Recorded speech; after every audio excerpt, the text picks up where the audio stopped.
This is Max, Mighty Max as he was affectionately referred to by friends and relatives of the Bulman family. He was born just over a year ago into a loving family.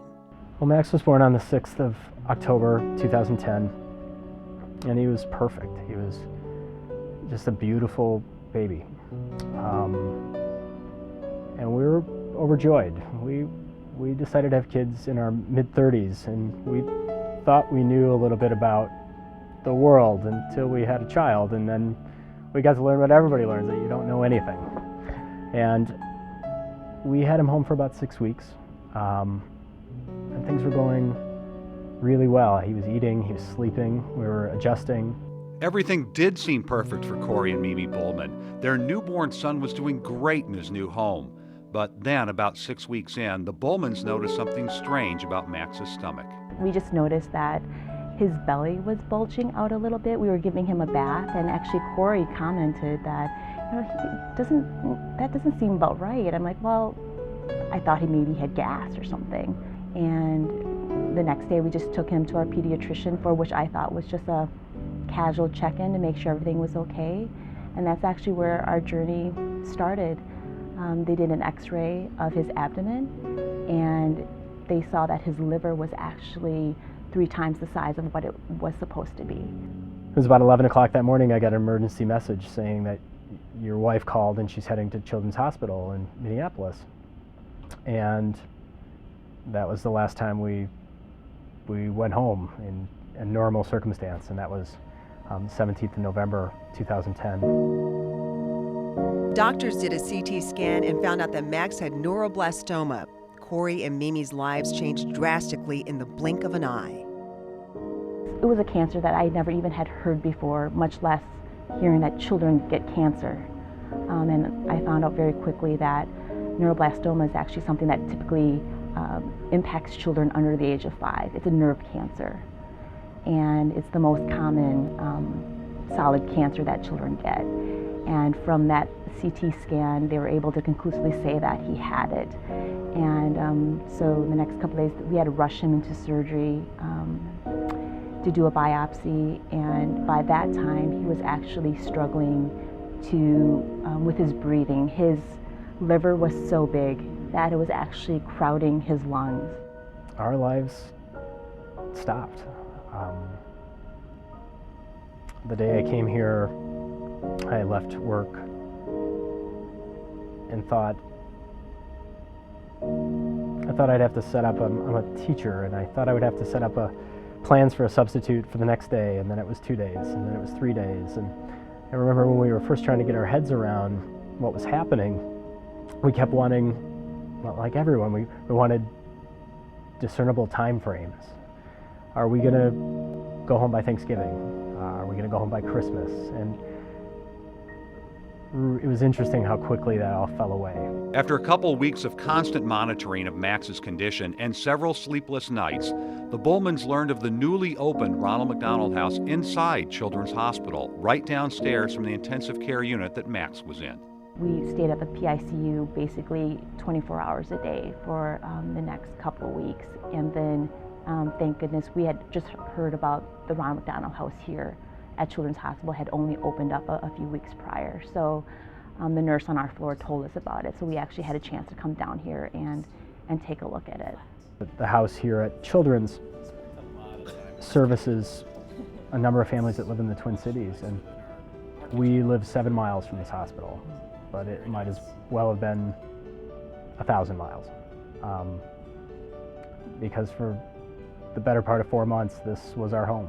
We slept here, we ate here, we never left here. And I think that's why this room and the bedrooms they have here are so important to families that are in our circumstance, because it becomes your life. It's actually at Christmas time here at the Ronald McDonald House. Okay. When Frank and I met the Bulmans at the house inside the hospital, you could tell it was a bittersweet return for them. Corey and Mimi went through a lot here, but they couldn't say enough good things about what staying here meant to them during the most difficult time of their lives. Having a place like this, just even coming down the stairs for 5 minutes just helped us tremendously. And also, it was a great place to even talk a little bit with the other parents at the hospital who, while the situations were different, they were very similar in some aspects. The fact that, you know, they had a child here that was ill and they were trying to be supportive and be there for their child too. For the two of us, our number one commitment was to be present for our son. And the Ronald McDonald House allowed us time to catch up and recuperate so we could do it to the best of our ability. And I think that's what this organization does. It's so important for families. It allows you a sense of normalcy because so much of your life is spent in an abnormal situation. The Bulmans were here at the Ronald McDonald House inside Children's Hospital for more than 4 months and right over the holiday season in 2010. We basically celebrated every holiday that you could think of during that time because we came in to Children's on November 17th. So for Thanksgiving, my family brought, they did this huge Thanksgiving meal, and we actually had it down in the cafeteria. There were over 30 people, both on Corey and my side, that did that. But I think the defining moment, memory for me, is when we had our Christmas here. And it was late, and the room is always open, but it just happened that we were the only family that was in here. And Mimi's Chinese, and we had a huge Chinese meal brought in, and it was prepared by her family, and we just had a really great time. It was nice seeing life. It was nice seeing our nieces and nephews run around. It was nice to give and get presents from people, and it made us forget that we were in a major children's hospital. Max's battle with cancer ended March 2nd, 2011, about 4.5 months after the Bulmans first came to Minneapolis Children's Hospital. And the cancer entered his adrenal glands, and then it spread and metastasized through his liver. And it proved to be too entrenched. All forms of treatment ended up proving to not be viable. We did numerous rounds of chemotherapy, we did radiation, and the way that it was explained to us and the way that we've come to see it is it never got any worse, but it never got any better.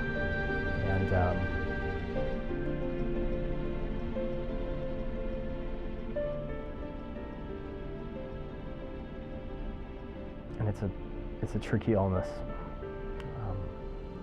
It's a terrible thing watching your child suffer. Even though Corey is a teacher, he told me how much he learned from his son, Mighty Max, and from this whole experience.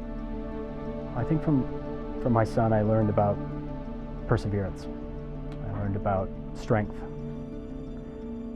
I learned about